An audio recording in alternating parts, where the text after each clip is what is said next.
우리 함께 나눌 말씀 시편 104편 말씀입니다.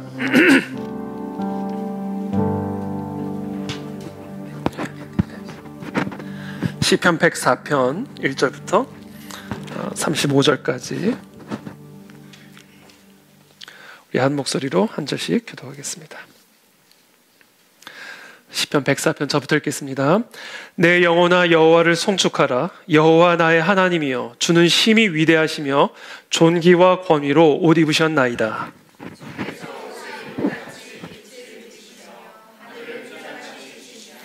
물에 자기 누각에 들보를 얹으시며 구름으로 자기 수레를 삼으시고 바람 날개로 다니시며 바람을 자기 사신으로 삼으시고 불꽃으로 자기 사역자를 삼으시며 땅에 기초를 놓으사 영원히 흔들리지 아니하게 하셨나이다.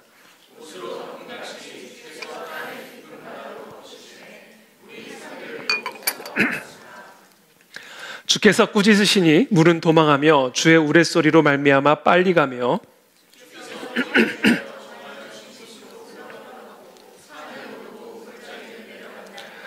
주께서 물의 경계를 정하여 넘치지 못하게 하시며 다시 돌아와 땅을 덮지 못하게 하셨나이다. 여호와께서 샘을 골짜기에서 솟아나게 하시고 각종 들짐승에게 마시게 하시니 들나귀들도 해가라며 공중의 새들도 그 가야에서 깃들이며 나뭇가지 사이에서 지저귀는도다. 그가 그의 누각에서부터 산에 물을 부어주시니 주께서 하시는 일의 결실이 땅을 만족시켜 주는도다.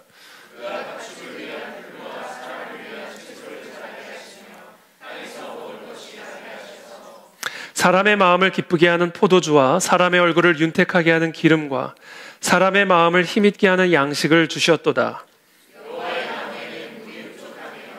곧 그가 심으신 레바논 백향목들이로다. 새들이 그 속에 깃들이며 학은 잣나무로 집을 삼는도다.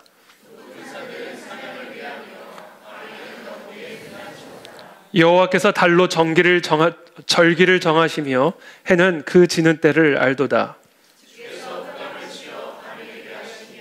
삼림의 모든 짐승이 기어나 젊은 사자들은 그들의 먹이를 쫓아 부르짖으며 그들의 먹이를 하나님께 구하다가 해가 돋으면 물러가서 그들의 굴 속에 눕고 사람은 나와서 일하며 저녁까지 수고하는도다.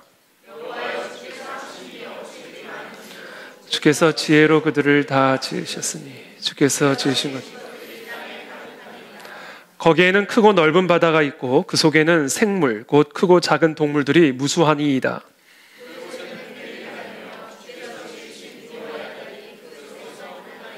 이것들은 다 주께서 때를 따라 먹을 것을 주시기를 바라나이다.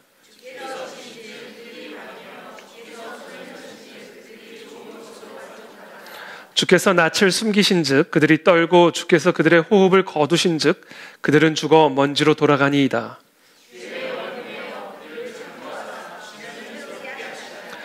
여호와의 영광이 영원히 계속할지며 여호와는 자신께서 행하신 일들로 말미암아 즐거워하시리로다.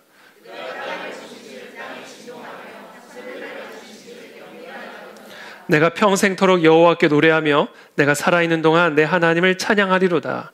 나의 기도를 기쁘게 여기시기를 바라나. 나는 여호와로 말미암아 함께 읽습니다. 죄인들을 땅에서 소멸하시며 악인들을 다시 잊지 못하게 하시리로다. 내 영혼아 여호와를 송축하라. 할렐루야. 아멘. 네, 오늘은 시편 강해 104편 우리 내 영혼아 여호와를 송축하라 라는 주제를 가지고 하나님의 말씀 함께 나누겠습니다. 시편 104편 1절 오늘 말씀 이렇게 시작합니다. 내 영혼아 여호와를 송축하라. 여호와 나의 하나님이여 주는 심히 위대하시며 존귀와 권위로 옷 입으셨나이다. 우리가 잊지 말고 항상 기억해야 할 일, 우리가 항상 우리의 영혼을 향하여 끊임없이 명령해야 할 일이 하나가 있는데 그것은 바로 여호와를 송축하라. 여호와를 송축하는 일입니다. 이 여호와를 송축하는 것은 우리의 호흡과도 같은 일입니다. 아마 우리 가운데 호흡을 일로 생각하는 사람은 아마 없을 겁니다. 너무 바빠서 호흡하는 일을 잊는 사람도 아마 한 사람도 없을 겁니다. 호흡은 곧 우리의 생명이기 때문에 그렇습니다.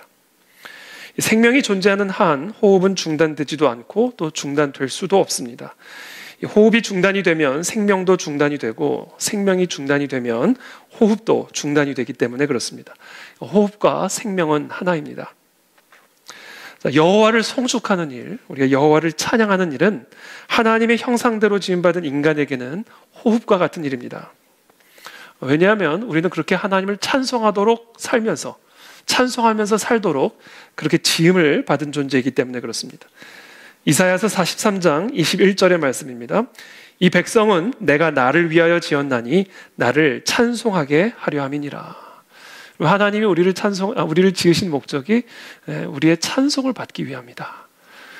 이 찬송은 그래서 우리의 생명입니다. 우리가 지어진 목적이기 때문에, 그것이 우리의 삶의 이유고 목적이기 때문에, 마치 우리가 호흡을 함으로써 우리의 생명이 유지되듯이 우리는 하나님을 송축함으로써 살아갈 수 있고 살아있을 수가 있습니다. 하나님은 인간을 호흡하지 않고도 살 수 있는 존재로 얼마든지 창조하실 수 있었을 겁니다. 그렇죠? 굳이 우리가 꼭 호흡을 해야만 살 수 있는 존재는 아니죠. 하나님이 우리로 하여금 호흡하지 않고도 살 수 있는 존재, 심장 없이, 폐 없이, 코 없이, 공기 없이 우리를 얼마든지 살도록 창조하실 수 있으십니다. 그럼에도 불구하고 하나님이 우리에게 이 호흡이라고 하는 이것을 통해서, 이 일을 통해서, 호흡이라고 하는 이 일을 통해서 우리의 생명이 유지되고 보존되도록 창조하신 이유는 우리가 육의 호흡으로만 사는 것이 아니라 바로 영의 호흡으로 살아야 된다는 사실을 가르쳐 주시기 위함이 아니었을까. 그렇게 한번 우리가 생각을 해볼 수가 있을 것 같습니다.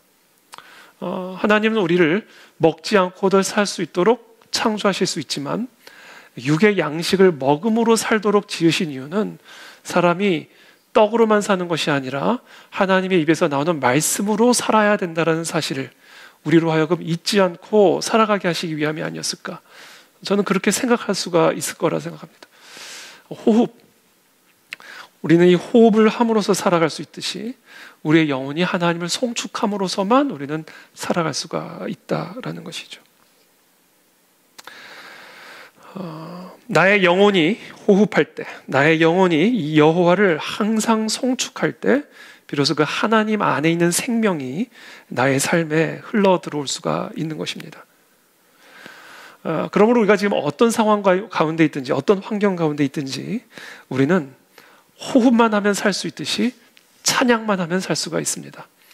어떤 상황에서든 우리의 영혼이 여호와를 송축하기만 한다면 하나님의 생명은 우리의 삶 속에 반드시 흘러 들어오게 될 것이고 우리로 하여금 어떤 광야와 사막에서도 살 수 있게 만들 것이고 살아가게 만드실 것입니다. 죄란 무엇인가? 바로 이 호흡이 끊어진 상태를 의미합니다. 그래서 죄의 싹은 사망인 겁니다. 호흡이 끊어졌기 때문입니다. 이 사망의 성경적인 동의어는 저주입니다.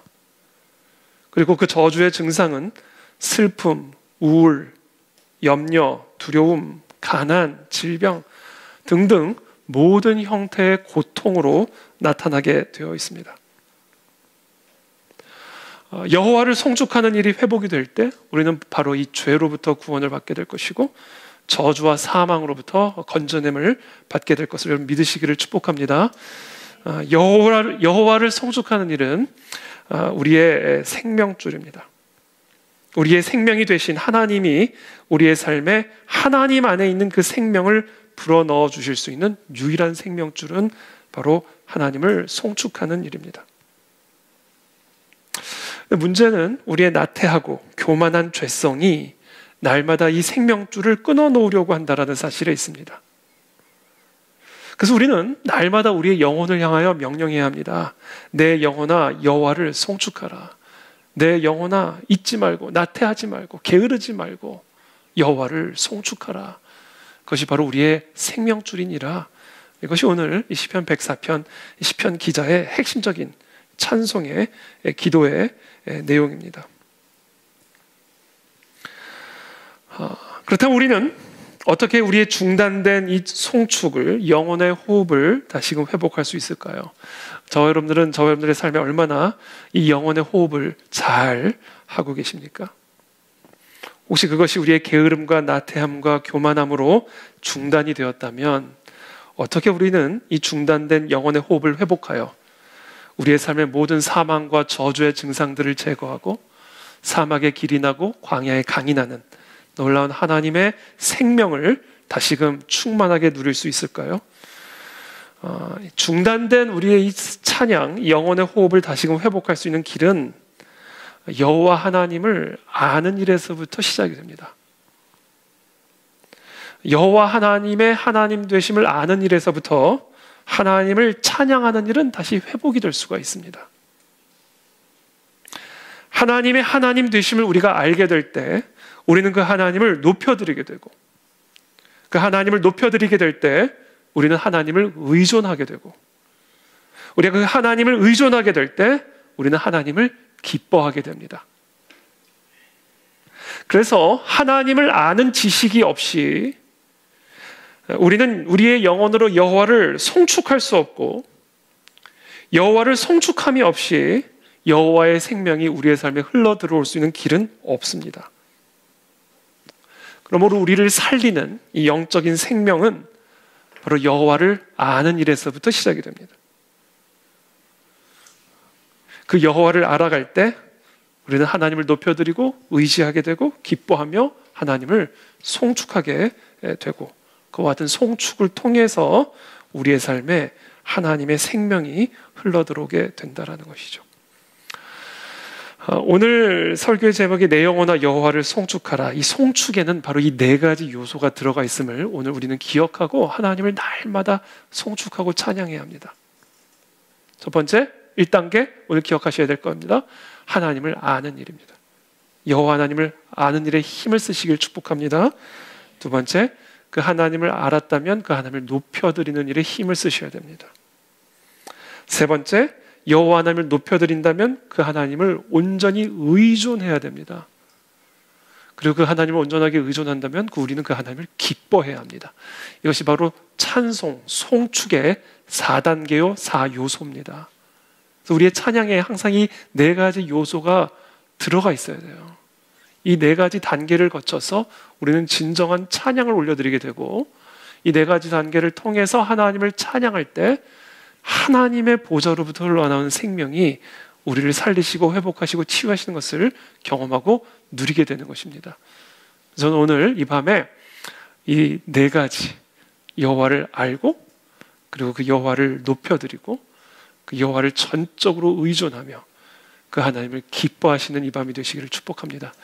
그때 죽어있던 모든 것들이 다 살아나는 것을 경험하게 될 것이고, 어떤 눈에 보이는 소망도 없고 어떤 눈에 보이는 손에 잡히는 희망이 없을지라도 반드시 하나님의 놀라운 생명이 우리의 삶에 구원의 역사를 보여주실 줄을 믿습니다.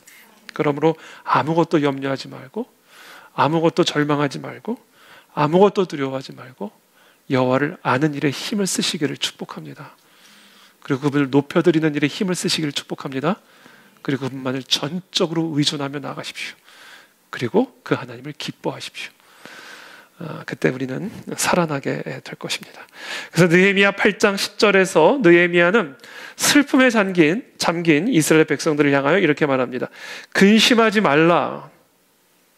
여호와를 기뻐하는 것이 너희의 힘이니라. 그렇죠. 이게 지금 이 안에 이 단계들이 다 들어가 있는 거예요. 여호와를 알고 높여드리고 의존함으로 기뻐하는 것이 너희의 힘이다. 거기서 여호와의 힘이 들어간다. 우리는 그렇기 때문에 여호와를 아는 일에 힘을 써야 됩니다. 호세아서 6장 3절입니다. 그러므로 우리가 여호와를 알자. 힘써 여호와를 알자. 그의 나타나심은 새벽빛같이 어김없나니 비와 같이 땅을 적시는 늦은 비와 같이 우리에게 임하시리라 하니라. 자, 우리가 여호와 하나님을 아는 일에 힘을 쓸 때 하나님이 우리의 힘이 되어 주십니다. 하나님이 우리의 힘으로 나타나십니다. 그래서 잠언 9장 10절에서 이렇게 말합니다. 여호와를 경외하는 것이 지혜의 근본이요 거룩하신 자를 아는 것이 명철이니라. 자, 여호와를 아는 것이 지혜와 명철이라는 거예요. 나 지혜로 말미암아 네 날이 많아질 것이요 네 생명의 해가 네게 더하리라. 우리의 날이 많아진다는 거예요. 생명의 해가 더 길어진다는 거예요. 이와 같은 생명이 어디서부터 흘러나온다고요? 여호와를 아는 일에서부터 흘러나온다. 자, 그렇다면 우리는 어떻게 여호와 하나님을 더 깊이 알 수 있을까요? 모든 생명이 여호와를 아는 것에서부터 시작이 되거든요. 여호와를 송축하는 것이 여호와를 힘써 아는 일에서부터 시작이 됩니다. 어떻게 하면 하나님을 알 수 있을까요? 욥이 완벽하게 표현을 했듯이 모든 인간의 마음에는 이런 부르짖음이 있습니다. 내가 어찌하면 하나님을 발견하고 그의 처소에 나아가랴. 욥의 고백이죠. 내가 어떻게 하면 하나님을 발견해서 그의 처소에 나가 그의 생명을 받아 누릴 수 있을까?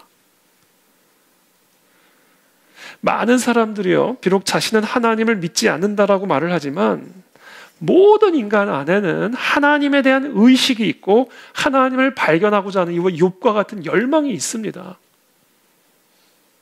많은 사람들이 겉으로는 하나님은 없다 이렇게 말하지만 정작 그들은 하나님은 있다, 아니 있을지 모른다라는 이 자신의 내면의 목소리와 끊임없이 싸워야만 합니다. 그게 솔직한 인간의 내면이에요. 모든 인간의 본성이 되는 이런 의식, 하나님에 대한 이런 느낌은 사람들을 복되게 하는 것일 수도 있고 사람들을 끊임없이 괴롭게 하는 것이 될 수도 있습니다. 이병철 회장님이 돌아가시기 직전에 하나님에 대해서 매우 궁금해했다라는 그런 기록도 있죠. 많은 위인들이 하나님을 부정하는 것처럼 보였던 그런 위인들이 막상 죽기 직전에 하나님의 존재에 대해서 알고 싶어 했고 그 존재를 믿고 싶어 했던 여러 역사적인 기록과 흔적들을 우리는 발견하게 됩니다. 그런 사람들이 도대체 뭐가 부족해서 죽기 전 하나님을 알고 싶어 했을까요? 왜 하나님을 믿고 싶었을까요?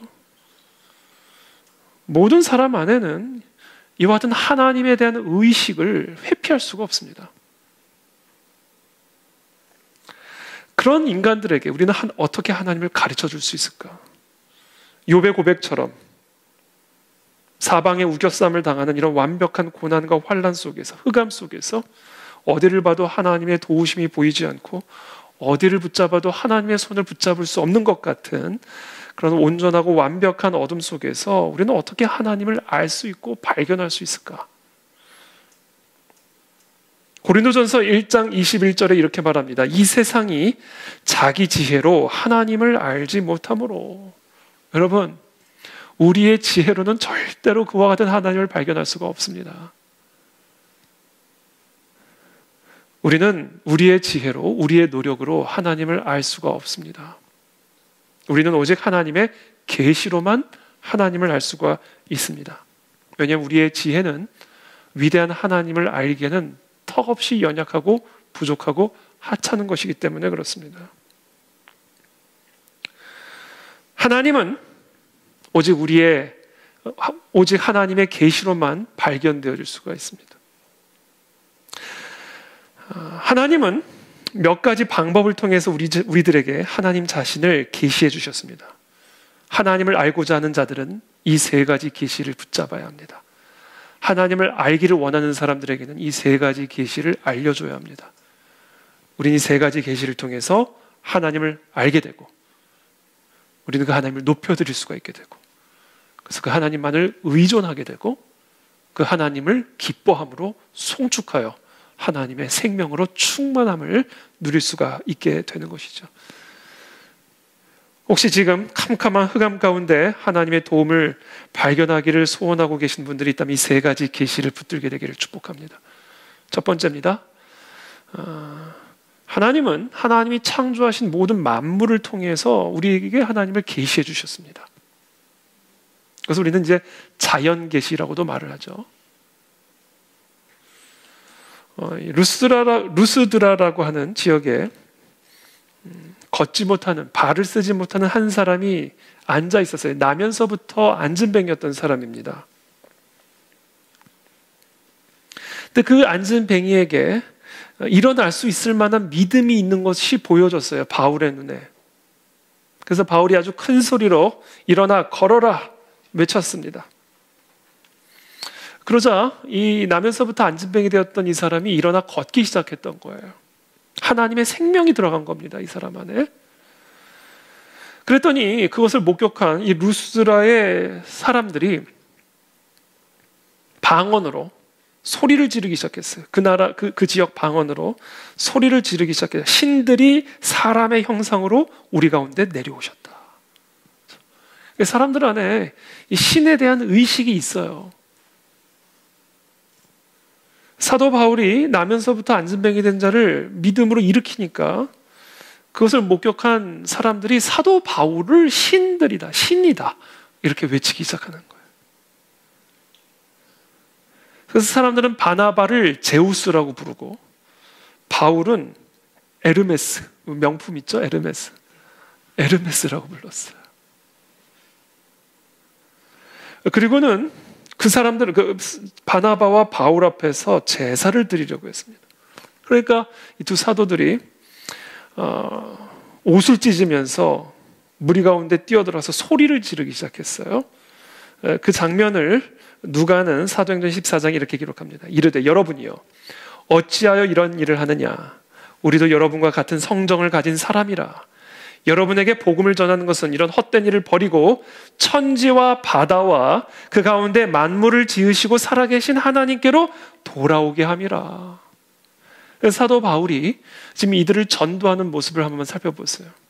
하나님을 알고자 하지만 엉뚱한 것들을 하나님으로 여기고 있는 이 사람들에게 하나님을 가르쳐줘, 하나님을 알게 하기 위해서 사도 바울이 취하는 방식을 여러분 잘 살펴보십시오. 천지와 하늘과 땅과 바다와 그 가운데 있는 모든 만물을 지으시고 살아계신 하나님께로 돌아오라. 하나님을 어떤 분으로 소개하고 계세요?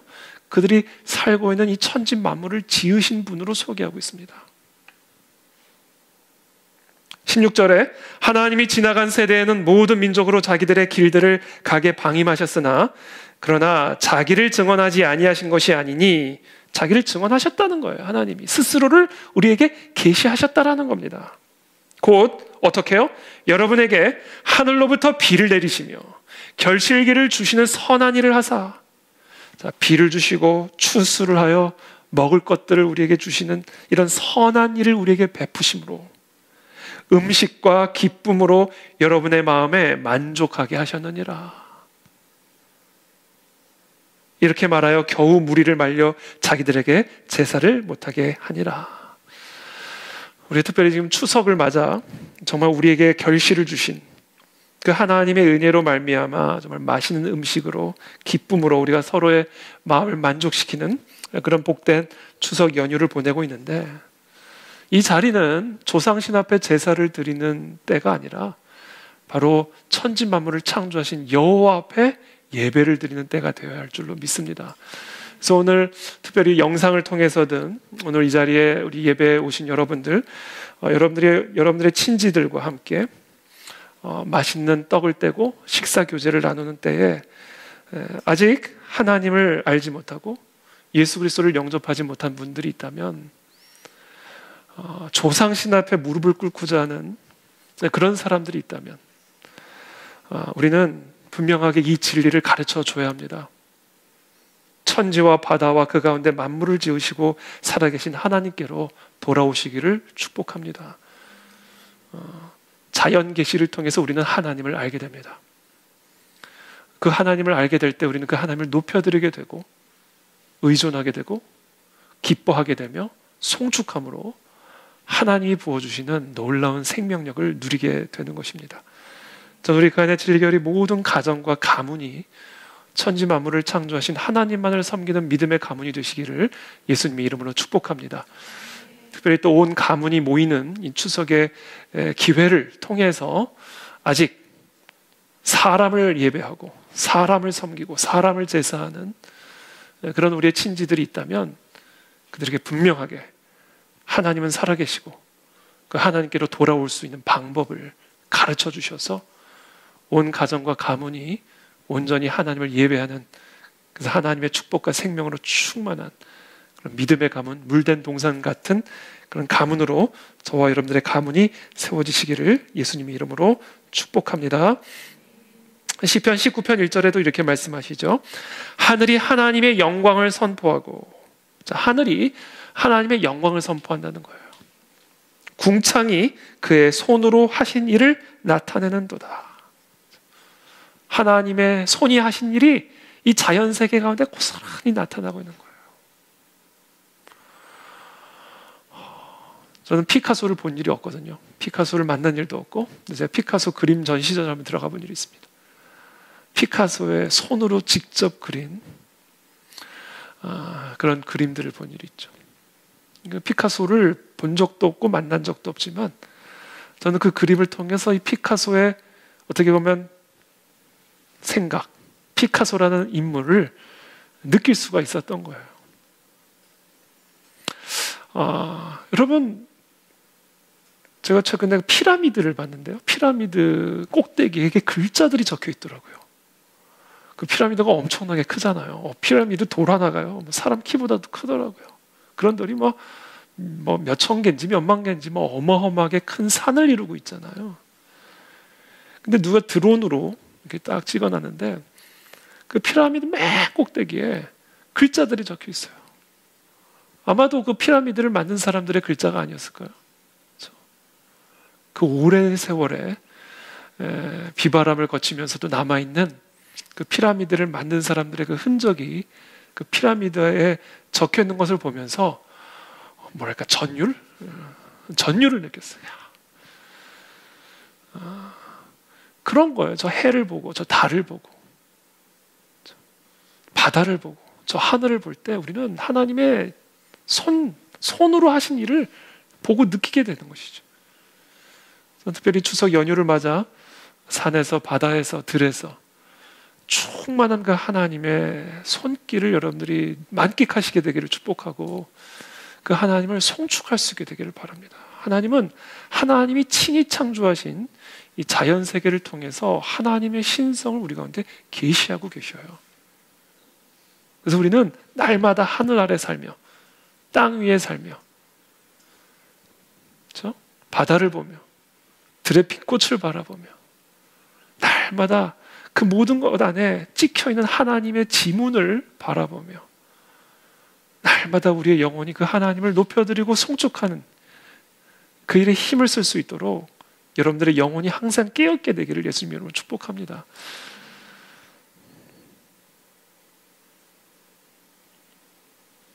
이 세상 모든 천지 만물은 스스로 만들어진 게 하나도 없습니다. 하나님이 만드신 거예요. 전율을 느껴야 됩니다. 우리는 하늘을 바라보며 맛있는 밥을 먹으며 그렇죠? 우리는 날마다 전율을 느껴야 돼요. 우리의 식기도가 다시금 회복되기를 축복합니다. 하나님이 주신 밥이에요. 하나님이 주신 밥. 우리는 그 쌀 한 톨 한 톨에서 하나님의 지문을 볼 수 있어야 됩니다. 그때 우리는 항상 기쁨으로 하나님을 송축하며 하나님의 놀라운 생명력을 누리는 삶을 살아갈 수가 있게 된다는 것이죠. 그래서 우리의 습관적인 기도, 우리의 습관적인 식기도가 감격에 찬 식기도로 변화되기를 축복합니다.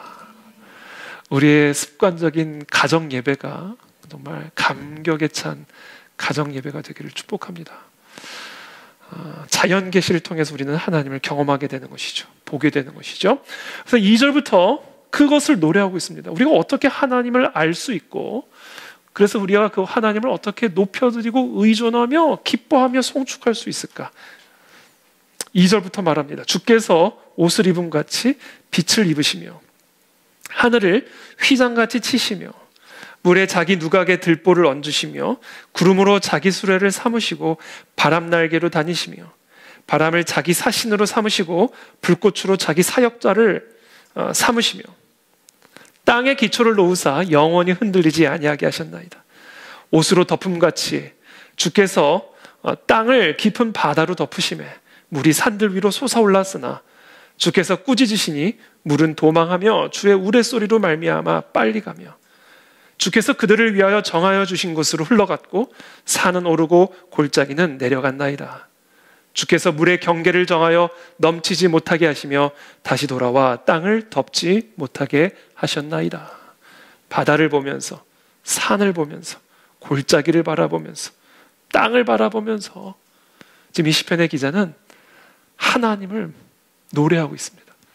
하나님을 만끽하고 있는 것이죠. 그러면서 자신의 영혼을 향하여 명령합니다. 여호와를 송축하라, 송축하라, 송축하라. 그게 우리가 살아가는 방식이고 그것이 우리의 생명의 호흡입니다. 이 호흡이 끊어지지 않도록 하나님은 자연을 통해서 하나님을 계시해 주셨더라는 거예요.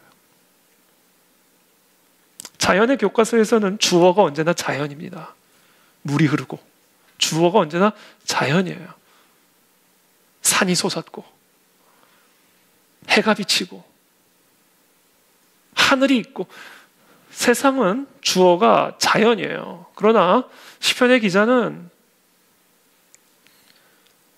그 자연 세계를 바라보면서 주어의 자리에 여호와 하나님을 넣고 있는 것이죠. 그게 바로 이 시편 기자의 관점이고 그것이 바로 우리의 관점이 되어야 된다는 거예요.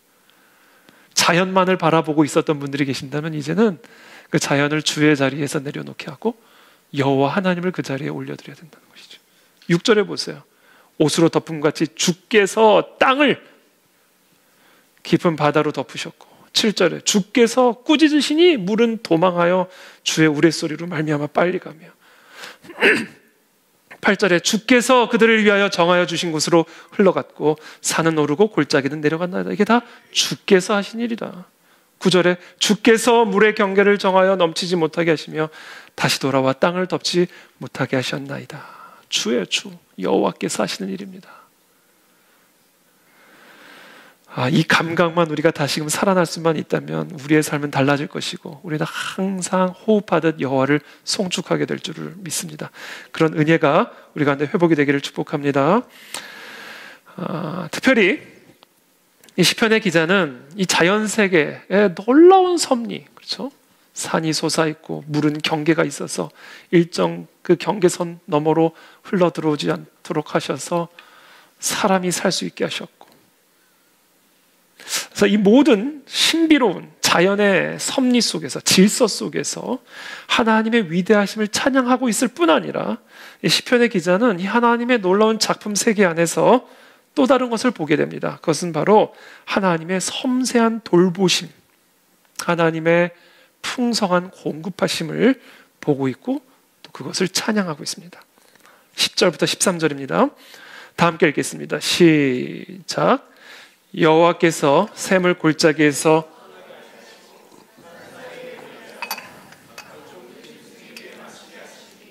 들나귀들도 해가라며 공중의 새들도 그 가에서 깃들이며 나뭇가지 사이에서 지저귀는도다.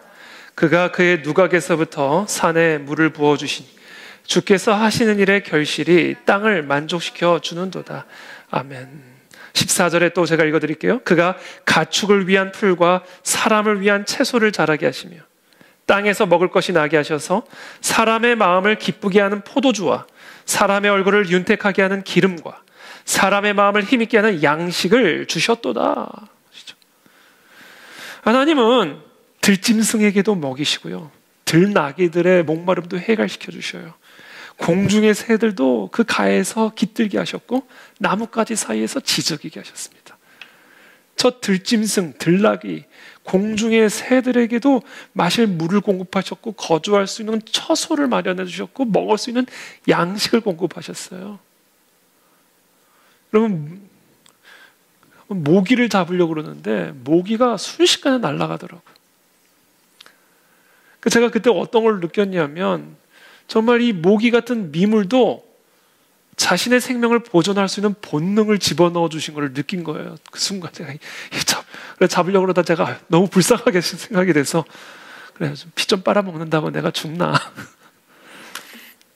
제가 그 조그만 미물조차도 나의 이 재빠른 손길을 피해 자신의 생명을 유지하고 보존할 수 있도록 만들어주신 그 하나님의 손길을 제가 보면서 야, 하나님이 작은 미물도 살게끔 만드셨구나.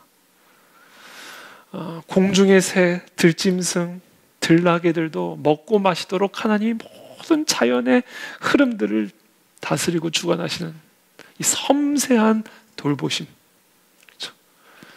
섬세한 공급, 섬세한 사랑, 그와 같은 사랑으로 하나님이 사람을 기쁘게 하는 포도주를 공급하시고 사람의 얼굴을 윤택하게 하는 기름을 공급하고 계시고 사람의 마음을 힘있게 만들어주시는 양식을 공급하고 계신다.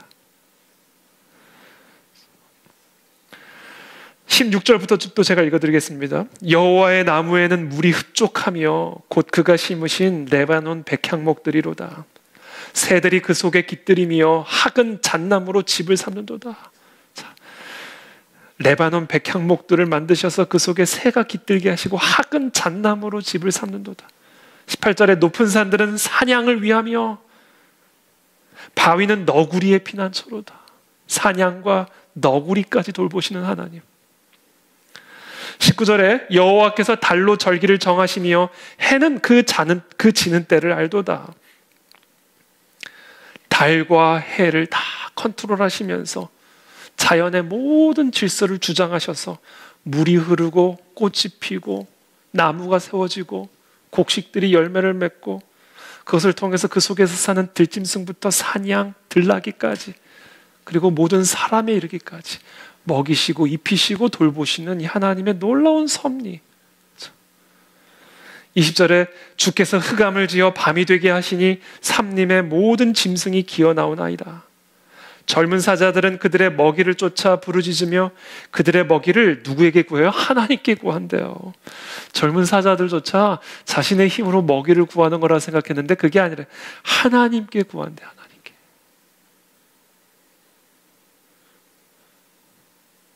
저 이걸 처음 알았어요. 오늘 본문 읽다가 젊은 사자가 하나님께 구해서 먹이를 구하는구나. 제가 오래전에 사자도 굶어 죽는다라는 책을 혹시 여러분 아세요? 그 책이 있어요. 사자도 굶어 죽는다. 사자의 사냥률, 사자의 그 사냥 성공률이요 20, 30%밖에 되지 않는데요. 저는 사자면 뭐 밀림의 왕이니까 밀림에 사는 모든 짐승들은 자기의 밥이라고 생각을 했는데 그게 아니라는 거예요. 사냥 성공률이 30%밖에 되지 않는데 그래서 한 마리 토끼 한 마리를 잡을 때도요 전력을 다해서 쫓아간대요. 에너지를 확 쏟아버리는 거예요. 토끼 한 마리를 잡을 때도. 근데 토끼도 하나님이 살게끔 만드셨거든요. 그러니까 재빠른 그런 민첩함을 주셨죠. 그래서 사자는 다 한대요. 토끼 한 마리를 잡을 때도 전심을 쏟아부어야 된다는 사실을 모든 사자들은 다 한다는 거예요. 그래서 사냥을 2번, 3번 연속으로 실패하면요 굶어 죽을 준비를 해야 된대요. 그게 사자래요. 젊은 사자들은 그들의 먹이를 쫓아 부르짖으며 그들의 먹이를 하나님께 구하다가 해가 돋으면 물러가서 그들의 굴 속에 숨고 굴 속에 눕고 하나님이 사자도 먹이시는 거예요. 23절에 사람은 나와서 일하며 저녁까지 수고하는도다. 이 모든 것들이요 다 하나님이 공급하시는 거예요. 그래서 24절에 이렇게 고백합니다. 여호와여 주께서 하신 일이 어찌 그리 많은지요. 그 지금 시편의 기자는요 마치 현미경으로 들여다보듯이 동물의 왕국 그런 다큐멘터리처럼 전 세계 자연세계 우리가 흔히 볼 수 없는 그런 자연세계 깊숙이 사자가 굴 속에 들어가 누워있는 것까지도 들여다보면서 이 모든 것들이 여호와 하나님이 돌보시고 먹이시고 공급하시고 유지시키시고 다스리시는 것을 하나님을 바라보면서 그 하나님을 찬양하고 있는 거예요. 이 하나님 이와 같이 넓고 크고 크신 여호와 하나님 그러나 들나귀까지도 먹이시고 입히시는 하나님. 그래서 24절에 이렇게 찬양하는 겁니다. 여호와여 주께서 하신 일이 어찌 그리 많은지요. 주께서 지혜로 그들을 다 지으셨으니 주께서 지으신 것들이 땅에 가득하니이다. 거기에는 크고 넓은 바다가 있고 그 속에는 생물 곧 크고 작은 동물들이 무수하니이다. 그곳에는 배들이 다니며 주께서 지으신 리워 야단이 그 속에서 노나이다. 이것들은 다 27절에 주께서 때를 따라 먹을 것을 주시기를 바라나이다. 그렇죠? 이 세상 안에 있는 모든 물 속에 있는 것에서부터 산 속에 있는 것에서부터 저 공중에 있는 것에서부터 저 굴 속에 들어가 있는 것에서부터 들나귀부터 사람에 이르기까지 이 세상에 존재하는 모든 것이 다 주께서 때를 따라 먹을 것을 주시기를 바라면서 살고 있다. 젊은 사자조차 하나님께 먹을 것을 구하다가 굴 속에 들어가 눕고 있는 이 모습들을 보여주면서 우리 이 땅에 살아가는 모든 존재들이 전적으로 하나님의 은혜와 하나님의 공급하심을 바라고 있음을 고백을 하고 있는 것이죠. 28절에 주께서 주신즉 그들이 받으며 주께서 손을 펴신즉 그들이 좋은 것으로 만족하다가 주께서 낯을 숨기신즉 그들이 떨고 주께서 그들의 호흡을 거두신즉 그들은 죽어 먼지로 돌아가나이다. 모든 게 하나님의 손에 달려있다라는 거예요. 모든 것이 하나님의 은혜에 달려있다는 겁니다. 그래서 이 땅의 모든 것들이 하나님이 먹을 것을 주시기를 바라고 있고, 그래서 하나님이 주시는 것을 받아가지고 그것으로 만족을 하다가 하나님이 다시 낯을 숨기시게 되면 두려워 떨며 죽어 먼지로 돌아간다. 이 사실을 고백하고 있는 거예요.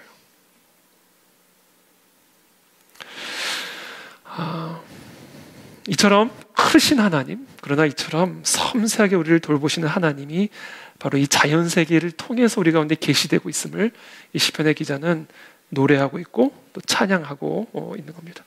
그러므로 오늘 이 밤에 우리가 해야 할 일은 뭐냐? 그와 같은 하나님을 온 마음을 다하여 높여드리는 겁니다. 오늘 시편의 기자는 이 자연세계를 통해서 이와 같은 하나님을 알라, 이렇게 우리에게 명령하고 있습니다. 그리고 그 하나님을 높이라, 그리고 그 하나님을 전적으로 의존하라, 그리고 하나님을 기뻐하면 하나님이 우리에게 이와 같은 은총을 날마다 베풀어 주실 것이다 라는 사실을 이 자연세계를 통해서 우리에게 계시해주고 있는 것이죠. 그래서 오늘 그 하나님을, 그 섬세하고 그러나 크신 하나님을 우리가 송축하며 의존하며 오늘 우리의 마음에 기쁨과 만족으로 충만하게 되시기를 예수님의 이름으로 축복합니다. 그와 같은 하나님이 또 두 번째 방식으로 우리 가운데 계시가 되어지는데, 그것은 바로 역사를 통해서 우리 가운데 계시하십니다. 역사를 통해서 출애굽기 14장 13절부터 14절입니다. 다 함께 읽어보겠습니다. 시작. 모세가 백성에게 이르되 여호와께서 오늘 너희를 위하여 행하시는 구원을 보라. 너희가 오늘 본 애굽 사람을 영원히 다시 보지 아니하리라. 여호와께서 너를 위하여 싸우시리. 너희는 가만히 있을지니라. 아멘.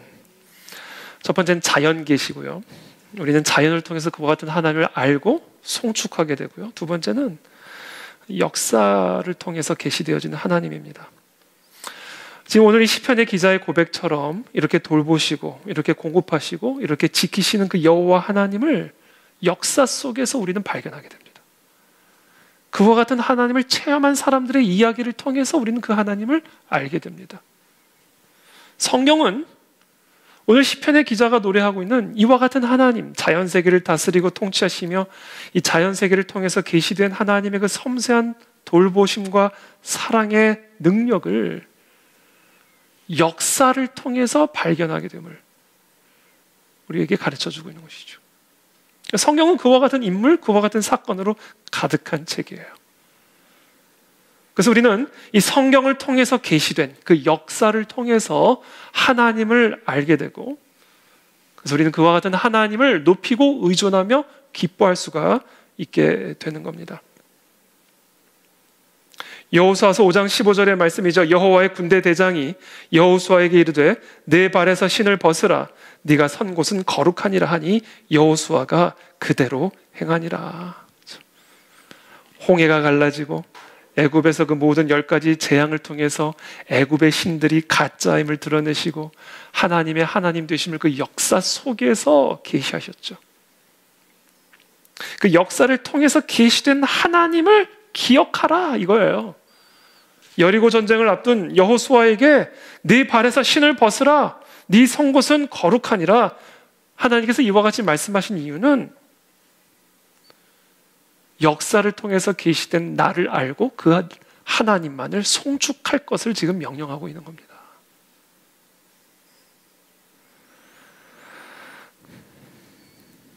이 역사를 통해서 계시된 우리 하나님, 그 하나님을 우리가 잘 잘 알고 그 하나님을 높여드리고 그 하나님을 의존하며 송축하는 것이 그와 같은 하나님을 우리가 동일하게 경험할 수 있는 길이고 비결입니다.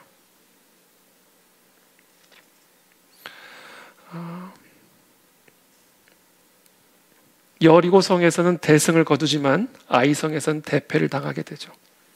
하나님께서 구별된 여리고성을 통해서 취한 그런 구별된 전리품들을 다 여호와의 전에 구별되게 갖다 놓으라고 했지만 아간은 그것을 어기고 그 구별된 물건에 손을 댐으로 말미암아 여리고 전쟁에 이어진 이 아이성에서는 대패를 당하게 됩니다.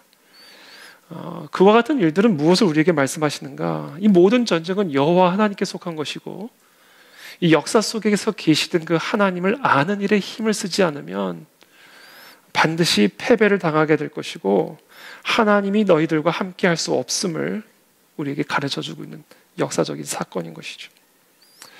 그래서 그 아간을 돌로 쳐서 죽인 다음에 여호수아서 7장 26절에 보면 이렇게 기록합니다. 그 위에 돌 무더기를 크게 쌓았더니 오늘까지 있더라. 여호와께서 그의 맹렬한 진노를 그치시니 그러므로 그곳 이름을 오늘까지 아골 골짜기라 부르더라. 이 아골은 괴로움의 골짜기죠. 모든 전쟁은 여호와 하나님에게 속한 것임을 알지 못하고 자신의 힘과 능력으로 싸울 수 있는 것처럼 하나님의 명령을 어기고 구별된 물건에 손을 대었을 때 이스라엘 군대는 대패를 당하게 되므로 괴로움을 겪게 되는 것을 보게 됩니다. 그래서 우리는 이 역사들을 통해서 우리에게 계시된 이 사건들을 통해서 결국은 모든 것은 하나님에게 속해 있는 것이고 그래서 우리는 그 하나님만을 의존함으로 그 하나님만을 알고 송축할 때 우리의 삶에 놓여진 모든 전쟁들을 이기게 되는 것이고 그것을 망각할 때 우리는 아골 골짜기를 통과하게 된다는 사실을 이와 같은 역사들을 통해서 우리 가운데 계시해주고 있는 것입니다. 역사를 통해서 우리에게 계시된다. 자연을 통해서 하나님은 계시하시고 역사를 통해서 우리에게 계시되십니다. 마지막으로 세 번째입니다. 하나님은 우리에게 역사, 자연을 통해서 계시하실 뿐만 아니라 한 인물을 통해서 우리에게 가장 완전하고 온전하게 계시가 되었습니다. 그분은 바로 예수 그리스도입니다. 히브리서 1장 1절부터 3절까지의 말씀 우리 함께 한 목소리로 읽겠습니다. 시작.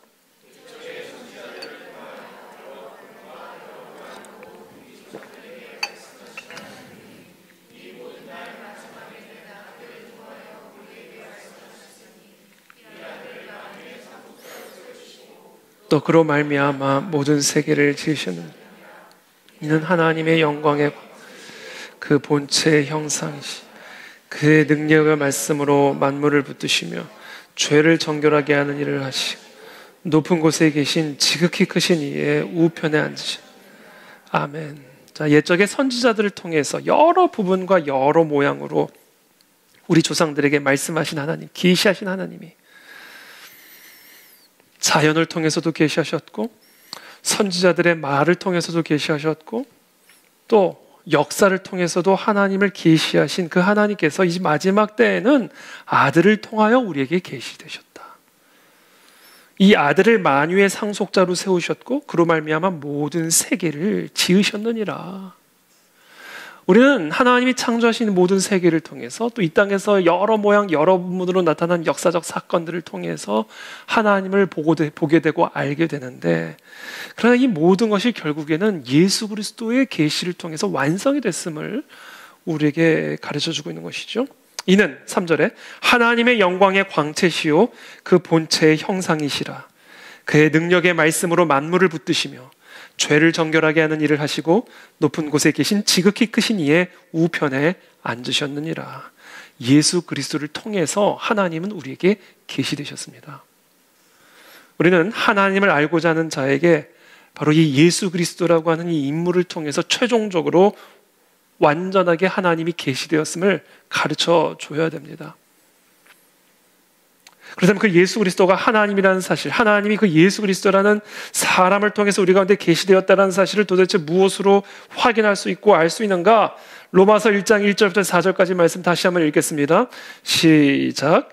예수 그리스도의 종 바울은 사도로 부르심을 받아 하나님의 복음을 위하여 택정함을 입었으니 이 복음은 하나님이 선지자들을 통하여 그의 아들에 관하여 성경에 미리 약속하신 것이라. 그의 아들에 관하여 말하면 육신으로는 다윗의 혈통에서 나셨고 성결의 영으로는 죽은 자들 가운데서 부활하사 능력으로 하나님의 아들로 선포되셨으니 곧 우리 주 예수 그리스도시니라. 아멘. 바로 이 예수 그리스도라는 인물이 하나님의 계시, 하나님을 계시하시는 하나님의 계시라는 사실을 우리는 무엇으로 확인할 수 있는가? 죽은 자들 가운데서 부활하셔서 죽음을 이기시는 그 능력으로 말미암아 하나님의 아들로 이 역사 속에서 선포되셨다. 그분이 바로 예수 그리스도시다. 우리는 이 사실을 가르쳐줘야 됩니다. 자연을 통해서도 하나님이 계시되셨지만 그것은 불완전합니다. 자연을 통해서 하나님이 계시되었지만 타락한 인간은 그 자연을 하나님으로 섬기는 것이죠. 인간의 타락성 때문에 자연의 계시는 인간에게 완전한 하나님을 계시해 주지 못하죠. 역사를 통해서 하나님은 하나님의 능력, 하나님의 위대하심과 존귀하심을 계시하셨지만 사람은 타락한 존재이기 때문에 그 놀라운 하나님의 역사를 통해서 위대하신 하나님을 보는 게 아니라 위대한 사람을 보는 것이죠.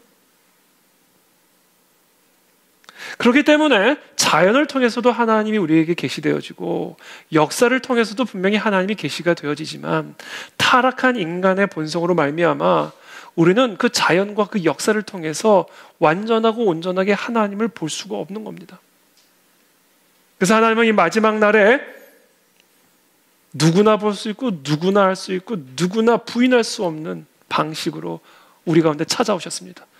처녀의 뱃속에서 잉태되어지는 놀라운 초자연적인 역사, 그리고 죽음을 이기시고 부활하신 놀라운 이 부활의 역사로 말미암아 죽음을 이기신 그 능력으로 말미암아 이 예수는 그리스도시요 살아계신 하나님의 아들로 선포가 되어진 것이죠. 바로 이 예수 그리스도의 죽음과 부활이 하나님의 가장 완전하고도 온전한 최종적인 계시인 것입니다. 그래서 요한복음 14장 6절에서 예수님이 이렇게 말씀하십니다. 예수께서 이르시되 내가 곧 길이요 진리요 생명이니 나로 말미암지 않고는 아버지께로 올 자가 없느니라. 바로 이 예수 그리스도, 죽음을 이기시고 부활하신 이 예수 그리스도로 말미암지 않고는 아버지를 알 수가 없다. 아버지를 송축할 수가 없다. 자, 예수 그리스도는 이 땅에 오셔서 우리에게 아버지께로 갈 수 있는 길이 되어주셨고 또 길을 보여주셨습니다. 예수 그리스도를 통해서 우리 가운데 계시되어진 진리가 있습니다. 우리는 이 진리를 통해서 하나님께로 나아갈 수가 있게 되는 것이죠. 그것을 사도 바울은 로마서 3장 23절 26절에서 이렇게 기록하고 있습니다. 다 함께 읽어보겠습니다. 시작. 모든 사람이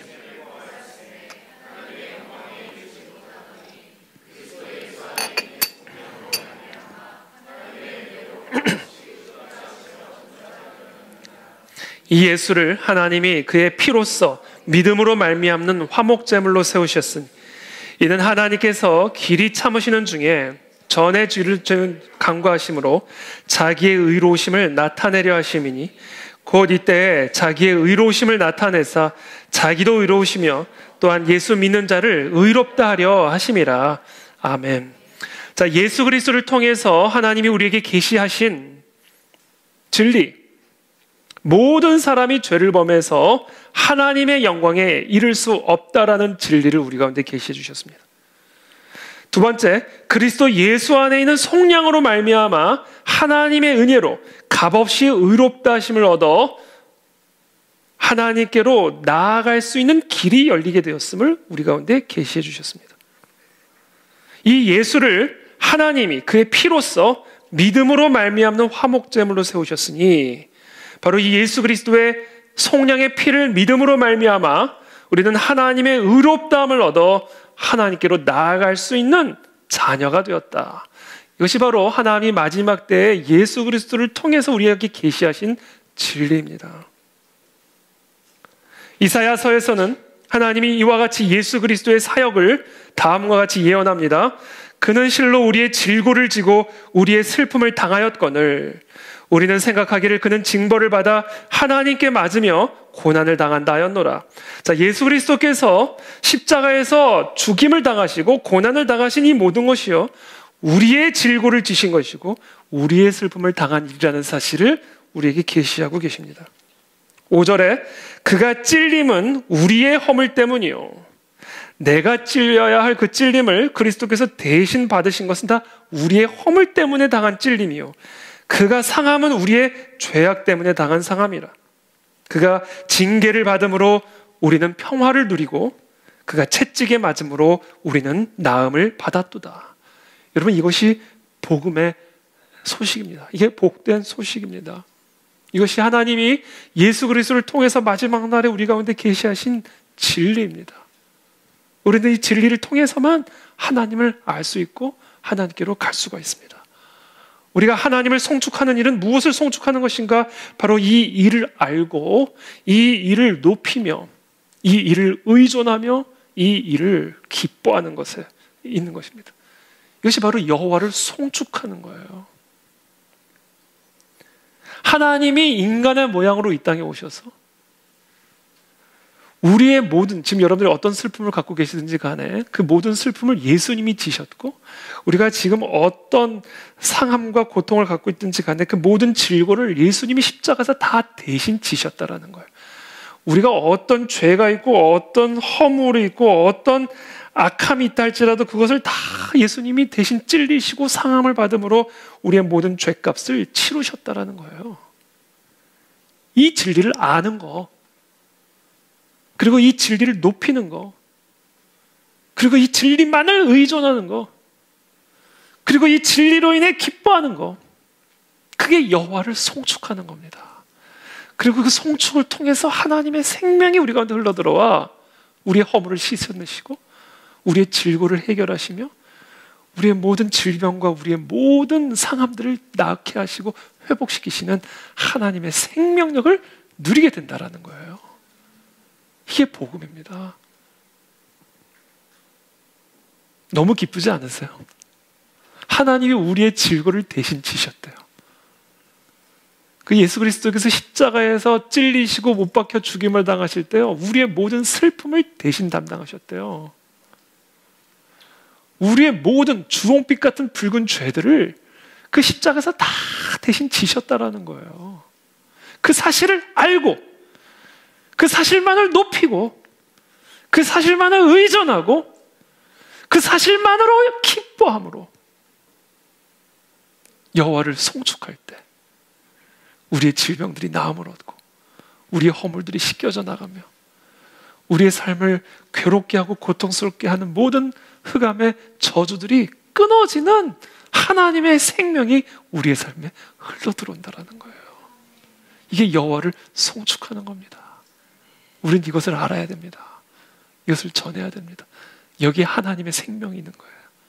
이 십자가에 하나님의 생명이 있는 겁니다. 그래서 사도 바울은 갈라디아서 2장 20절에서 이렇게 고백합니다. 내가 그리스도와 함께 십자가에 못 박혔나니. 자신이 예수 그리스도와 함께 십자가에 못 박혔대요.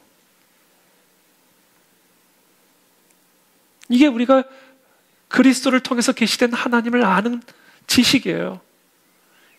나는 한 번도 십자가에 못 박혀 본 적이 없어요. 그렇죠? 그런데 내가 그리스도와 함께 십자가에 못 박히게 되었다는 지식.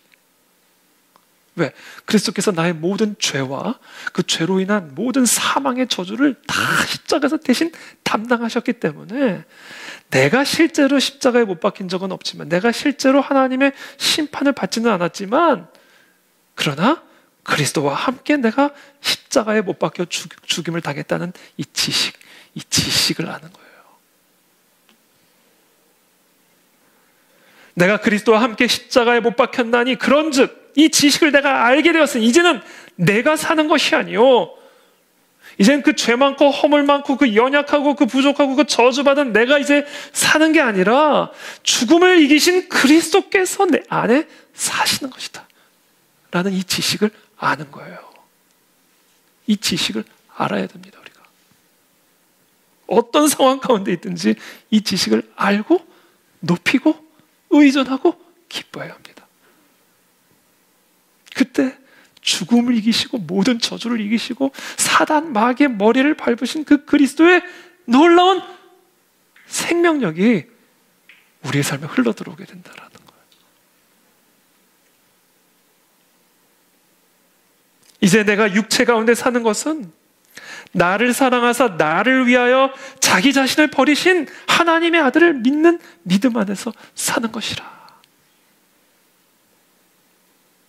나를 위해서 십자가에 못 박혀 죽임을 당하신, 나의 모든 죄와 모든 사망의 저주 때문에 십자가에 매달리신 그 그리스도를 믿는 믿음, 그 그리스도께서 나를 위해서 행하신 그 지식을 아는 그 지식 안에서 사는 것이다. 이제는 나는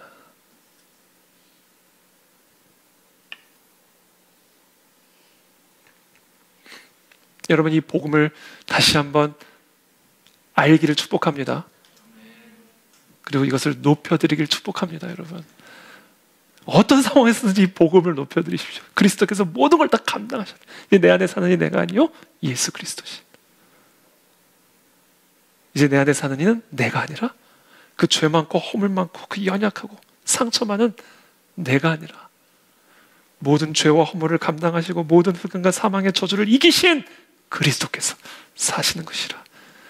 이 지식을 알고 이 지식을 높이고 이 지식만을 의존하며 이 지식으로 인해 기뻐할 때, 그때 십자가의 놀라운 생명력이 우리의 삶에 흘러들어와 우리 안에 하나님의 놀라운 영적 생명력으로 충만하게 하여 살아나게 하실 줄을 믿습니다. 그래서 끝으로 데살로니가전서 5장 16절에서 사도 바울은 이렇게 명령합니다. 항상 기뻐하라 내 영혼아.